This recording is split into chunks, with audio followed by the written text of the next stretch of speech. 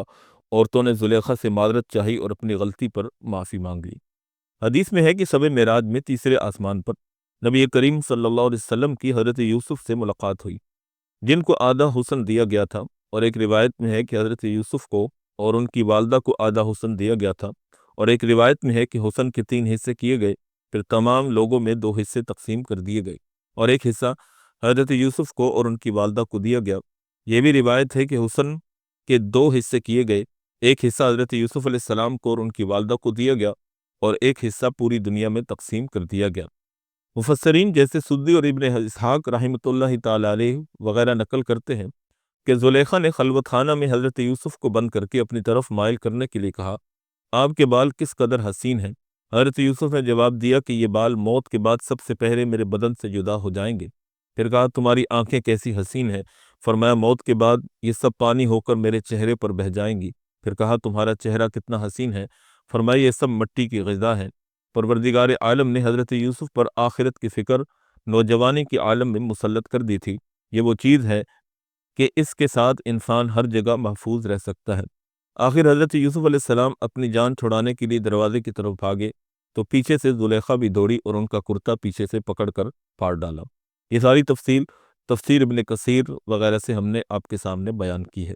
حضرت یوسف علیہ السلام کا شب معراج میں نبی علیہ السلام سے ملاقات کرنا ہمارے چینل پر واقع معراج کے متعلق تفصیلی ویڈیو موجود ہے، جس میں ہر آسمان پر جس نبی سے نبی علیہ السلام کی ملاقات ہوئی ہم نے اس کے تفصیلی احوال وہاں پر بیان کر دیے ہیں۔ آخر میں حضرت یوسف علیہ السلام کی پاک دامنی کی مختلف نشانیاں دیکھ کر عزیز مصر کو پورا یقین ہو گیا، مگر عوام میں چرچا ہو گیا تھا، اس کو قطع کرنے کے لیے یہی مصلحت سمجھی کہ کچھ عرصہ حضرت یوسف کو قید میں رکھا جائے۔ حضرت یوسف علیہ السلام کے ساتھ انہی دنوں میں 2 اور ملزمان جیل میں داخل ہوئے، جن میں ایک ساقی یعنی شراب پلانے والا اور دوسرا روٹیاں پکانے والا باورچی تھا، اور دونوں پر بادشاہ کو زہر دینے کا الزام تھا۔ ادھر حضرت یوسف علیہ السلام بھی جیل میں داخل ہوئے۔ تورات میں ہے کہ حضرت یوسف علیہ السلام اپنے علمی اور عملی جوہر کی وجہ سے قید خانہ میں بھی نہ چھپ سکے، اور قید خانہ کا داروغہ آپ کے حلقہ احباب میں داخل ہو گیا اور جیل کا تمام انتظام اور انصرام آپ کے حوالے کر دیا۔ آپ علیہ السلام قید خانہ کے بالکل مختار ہو گئے، اور خداوند تعالیٰ نے وہاں بھی آپ کو تمام کاموں میں اونچا اور سربلند کر دیا۔ ان 2 قیدیوں کے بارے میں اللہ رب العالمین سورہ یوسف میں فرماتے ہیں، وَدَخَلَ مَعَهُ السِّجْنَ فَتَيَانِ قَالَ أَحَدُهُمَا إِنِّي أَرَانِي أَعْصِرُ خَمْرًا وَقَالَ الْآخَرُ إِنِّي أَرَانِي أَحْمِلُ فَوْقَ رَأْسِي خُبْزًا تَأْكُلُ الطَّيْرُ مِنْهُ نَبِّئْنَا بِتَأْوِيلِهِ إِنَّا نَرَاكَ مِنَ الْمُحْسِنِينَ۔ قید خانے میں اس کے ساتھ 2 اور نوجوان داخل ہوئے۔ ان میں سے ایک نے ایک روز کہا کہ میں خواب میں دیکھتا ہوں کہ میں شراب نچوڑ رہا ہوں، اور دوسرے نے کہا کہ میں خواب دیکھتا ہوں کہ اپنے سر پر روٹی اٹھائے ہوئے ہوں جس میں سے پرندے کھا رہے ہیں۔ ہم کو اس کی تعبیر بتائیے، ہم دیکھتے ہیں کہ تم نیک لوگوں میں سے ہو۔ ساقی نے کہا کہ میں نے ایک انگور کا درخت دیکھا، اس کی 3 شاخیں نکلیں، پھر پھل پھول لگے، پھر گچھوں میں انگور پکے، اور بادشاہ کا پیالہ میرے ہاتھ میں تھا۔ میں نے انگوروں کو نچوڑا، پھر بادشاہ کے ہاتھ میں دے دیا۔ اور دوسرے قیدی نے کہا کہ میرے سر پر 3 ٹوکرے روٹیوں کے ہیں، اور اوپر کے ٹوکرے سے پرندے کھا رہے ہیں۔ ان دونوں کو بادشاہ کو زہر دینے کی سازش میں گرفتار کیا گیا تھا۔ حضرت یوسف کی نیکیوں کی خوبیاں جیل میں مشہور ہو گئی تھیں۔ کثرت عبادت اور خدا ترسی، علم و عمل، حسن سلوک وغیرہ کی وجہ سے جیل میں مشہور ہو گئے تھے۔ قیدیوں کی دلجوئی اور تیمارداری کی بنا پر یہ دونوں شاہی ملازم حضرت یوسف سے بہت محبت کرتے تھے۔ حضرت یوسف علیہ السلام نے دونوں قیدیوں کو تسکین دیتے ہوئے کہا کہ میں تمہارے خواب کی تعبیر جانتا ہوں۔ فرمایا، جو کھانا تمہیں دیا جاتا ہے اس سے پہلے میں تمہیں تعبیر بتا دوں گا۔ چنانچہ اللہ پاک جل شانہ قرآن میں بیان فرماتے ہیں، قال لا یأتیکما طعام ترزقانہ الا نبأتکما بتأویلہ قبل ان یأتیکما ذالکما مما علمنی ربی انی ترکت ملت قوم لا یؤمنون باللہ وہم بالآخرۃ ہم کافرون۔ یوسف علیہ السلام نے کہا، جو کھانا تم کو ملتا ہے اس کے آنے سے پہلے میں تمہیں ان خوابوں کی تعبیر بتا دوں گا۔ یہ اس علم میں سے ہے جو میرے رب نے مجھے سکھایا ہے۔ میں نے ان لوگوں کے مذہب کو چھوڑا جو اللہ پر ایمان نہیں لاتے، اور وہ لوگ آخرت کے منکر ہیں، بلکہ میں واتبعت ملة آباء إبراهيم وإسحاق ويعقوب ما كان لنا أن نشرك بالله من شيء ذلك من فضل الله علينا وعلى الناس ولكن أكثر الناس لا يشكرون۔ اور میں نے اپنے بزرگوں ابراہیم اور اسحاق اور یعقوب علیہم کے مذہب کی پیروی کی۔ ہم کو یہ حق نہیں کہ ہم کسی چیز کو اللہ کا شریک ٹھہرائیں، یہ اللہ کا فضل ہے ہمارے اوپر اور سب لوگوں کے اوپر، مگر اکثر لوگ شکر نہیں کرتے۔ حضرت یوسف علیہ السلام نے کہا کہ میں نے خدا کے سچے پیغمبروں کے سچے دین کو مانا ہے اور اس کی تابعداری کرتا ہوں، اور میرے باپ دادے رسول تھے، حضرت ابراہیم، حضرت اسحاق اور حضرت یعقوب وغیرہ۔ فی الواقع جو بھی راہ راست پر رہے اور خدا کے رسولوں کی اتباع کو لازم پکڑے تو اللہ تعالیٰ اس کے دل کو نور سے بھر دیتا ہے اور اس کے سینے کو معمور کر دیتا ہے۔ حضرت یوسف نے فرمایا کہ اے قید خانہ کے رفیقوں اور میرے ساتھیوں، ذرا سوچا تو کرو کہ عبادت کے لیے متفرق معبود اچھے ہیں یا ایک معبود برحق جو سب سے زبردست ہے وہ اچھا ہے؟ تم تو خدا کو چھوڑ کر صرف چند بے حقیقت ناموں کی عبادت کرتے ہو جن کو تم نے اور تمہارے باپ دادوں نے خود ٹھہرا لیا ہے۔ خدا تعالیٰ نے ان کے معبود ہونے کی کوئی عقلی یا نقلی دلیل نہیں اتاری، اور سب حکم خدا ہی کا ہے۔ اسی نے یہ حکم دیا ہے کہ اس کے علاوہ دوسرے کسی کی عبادت نہ کی جائے۔ یہی تو توحید ہے، اور عبادت صرف اللہ ہی کے لیے مخصوص کرنا سیدھا طریقہ ہے، لیکن اکثر لوگ نہیں جانتے۔ ایمان کی دعوت و تبلیغ کے بعد ان دونوں قیدیوں کی خوابوں کی تعبیر بتاتے ہیں، جیسا کہ فرمان خدا بندی ہے، یا صاحبی السجن اما احدکما فیسقی ربہ خمرا واما الاخر فیصلب فتأکل الطیر من رأسہ قضی الامر الذی فیہ تستفتیان۔ اے میرے قید خانہ کے ساتھیوں، تم میں سے ایک اپنے آقا کو شراب پلائے گا اور دوسرا جو ہے اس کو سولی دی جائے گی، پھر پرندے اس کے سر میں سے کھائیں گے۔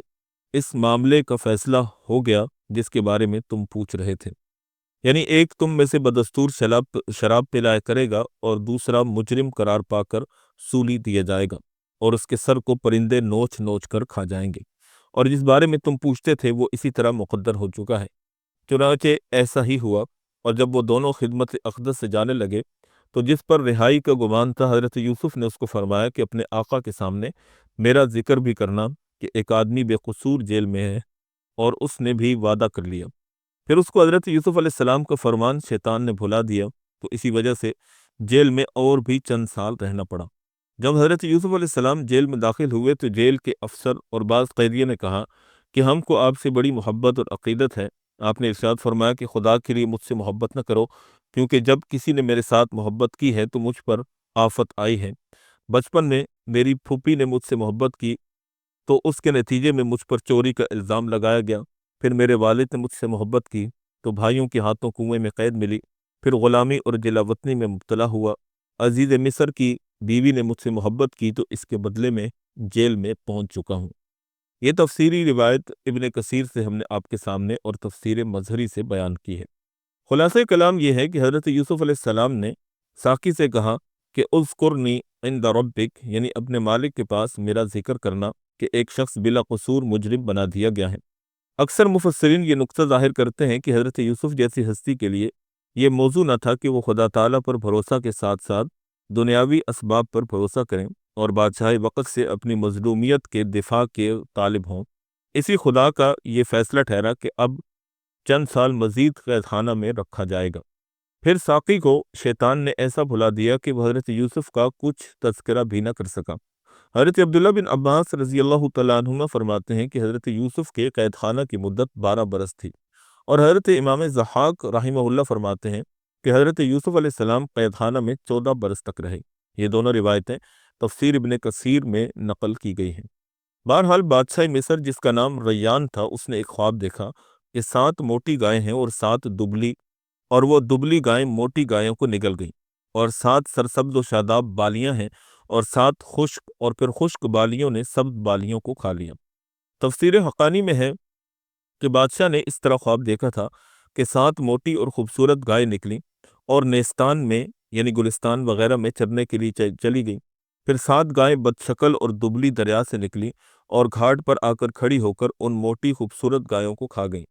بادشاہ بیدار ہوا، پھر سو گیا۔ دوبارہ دیکھا کہ سبز اناج کی بھری ہوئی 7 بالیاں ایک ٹہنی میں ظاہر ہوئیں، پھر 7 بالیاں پتلی اور خشک نکلیں، پھر ان ہری بالیوں کو کھا گئیں۔ صبح کو بادشاہ گھبرایا اور بیدار ہوا، مصر کے دانشمندوں سے اس خواب کی بابت دریافت کیا، دانشمندوں کی سمجھ میں تعبیر نہ آئی، تب ساقی کو حضرت یوسف علیہ السلام یاد آئے۔ چنانچہ ارشاد ربانی ہے، وقال الملک انی ارا سبع بقرات سمان یأکلوہن سبع عجاف وسبع سنبلات خضر واخر یابسات یا ایہا الملأ افتونی فی رؤیای ان کنتم للرؤیا تعبرون۔ اور بادشاہ نے کہا کہ میں خواب میں دیکھتا ہوں کہ 7 موٹی گائیں ہیں جن کو 7 دبلی گائیں کھا رہی ہیں، اور 7 ہری بالیاں ہیں اور دوسری 7 سوکھی ہیں۔ اے دربار والوں، میرے خواب کی تعبیر مجھے بتاؤ اگر تم خواب کی تعبیر دیتے ہو۔ دانش مندوں نے جواب دیا، قالوا اضغاث احلام وما نحن بتعویل الاحلام بعالمین۔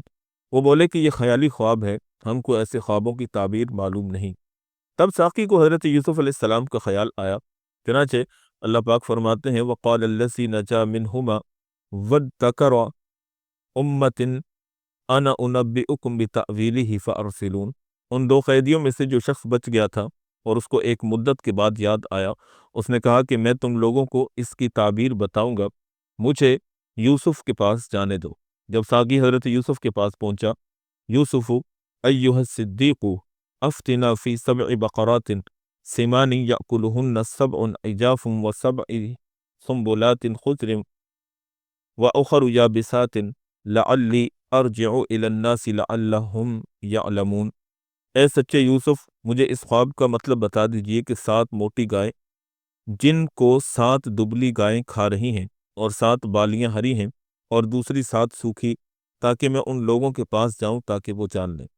حضرت یوسف علیہ السلام کا کمال صبر اور استقلال اور جلالت قدر کا اندازہ کیجئے کہ ساقی کو ملامت بھی نہ کیا اور کئی برسوں تک بھولنے کی بنا پر نہ جھڑکا اور نہ ہی اپنے الہامی علم پر بخل کیا، اسی وقت خواب کی تعبیر دے دی۔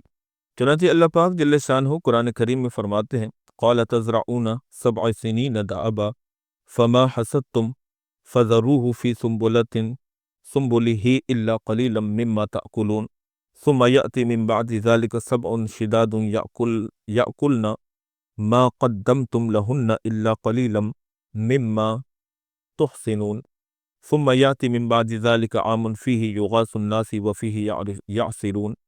یوسف نے کہا کہ تم 7 سال تک برابر کھیتی کرو گے، پر جو فصل تم کاٹو اس کو اس کی بالیوں میں رہنے دو، مگر تھوڑا سا جو تم کھاؤ۔ پھر اس کے بعد 7 سخت سال آئیں گے، اس زمانے میں وہ غلہ کھا لیا جائے گا جو تم اس وقت کے لیے جمع کرو گے، سوائے تھوڑا سا جو تم محفوظ کر لو گے۔ پھر اس کے بعد 1 سال آئے گا جس میں لوگوں پر بارش برسے گی اور وہ اس میں رس نچوڑیں گے۔ پھر ساقی نے یہ سب معاملہ بادشاہ سے کہہ سنایا، اور بادشاہ نے ساقی کی زبان سے پہلے بھی کچھ جملے حضرت یوسف کی تعریف میں سنے تھے۔ پھر تعبیر کا معاملہ دیکھ کر ان کے علم اور دانشمندی اور جلالت قدر کا قائل ہو گیا، اور انتہائی شوق کے ساتھ کہنے لگا کہ ایسے شخص کو میرے پاس لاؤ۔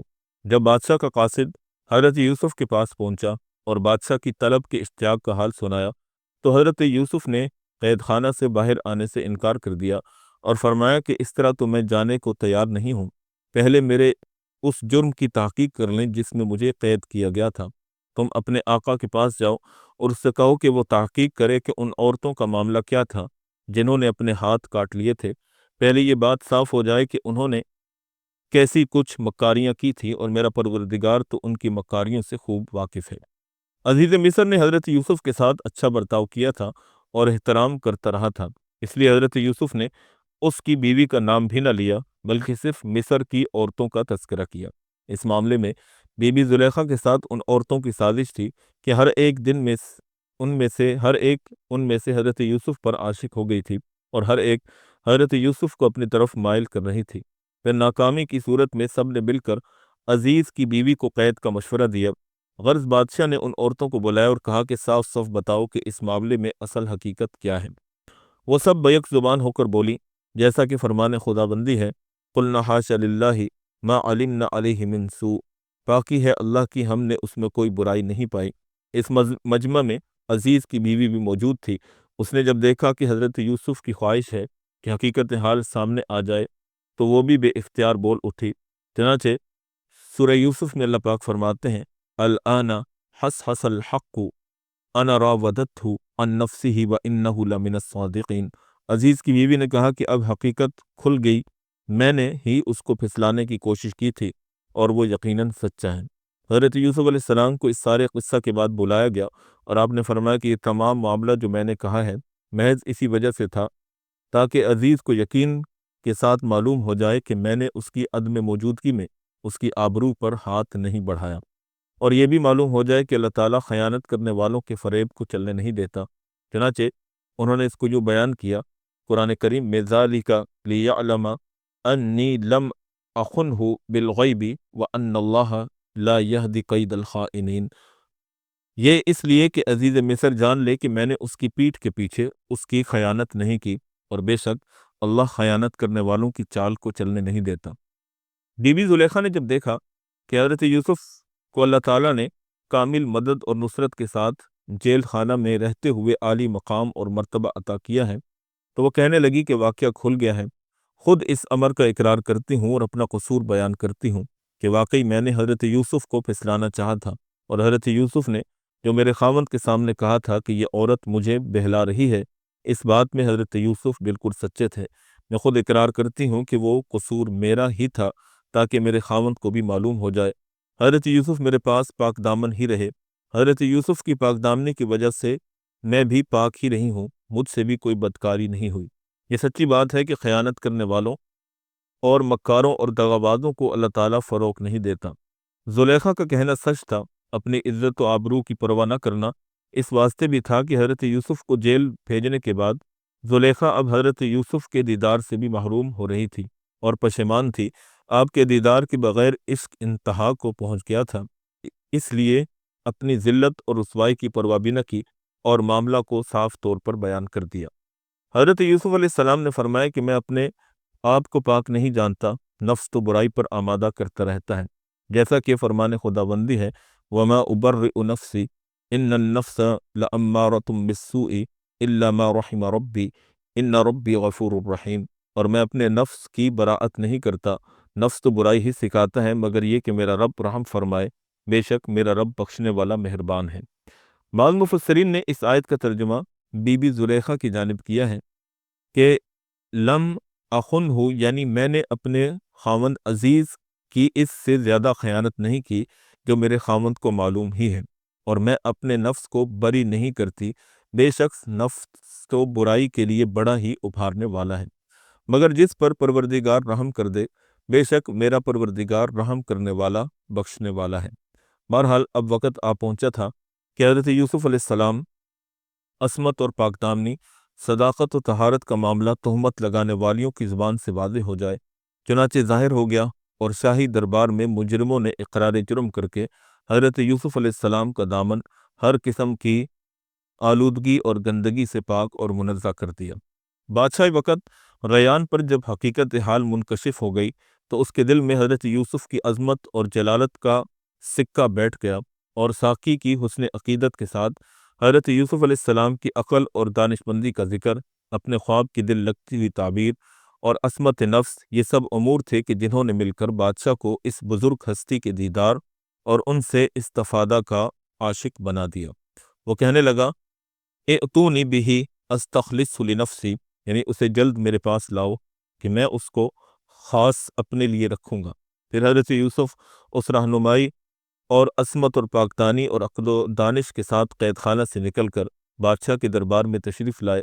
بات چیت ہوئی تو بادشاہ حیران رہ گیا کہ اب تک جس کی راست بازی اور امانت داری اور وفائے عہد کا کچھ تجربہ ہو گیا، اور عورتوں کی زبان سے اور خاص کر بی بی زلیخا کی زبان سے پکی دیانتداری اور امانت داری کا یقین ہوا، پھر بادشاہ سمجھا کہ ان کی عقل اور دانش اور وفاداری بے مثال ہے، اس لیے بڑی مسرت کے ساتھ بادشاہ نے کہا، اِنَّکَ الْیَوْمَ لَدَیْنَا مَکِینٌ امین، بے شک آج کے دن سے آپ ہماری نگاہوں میں بڑے صاحب اقتدار اور امانت دار ہیں۔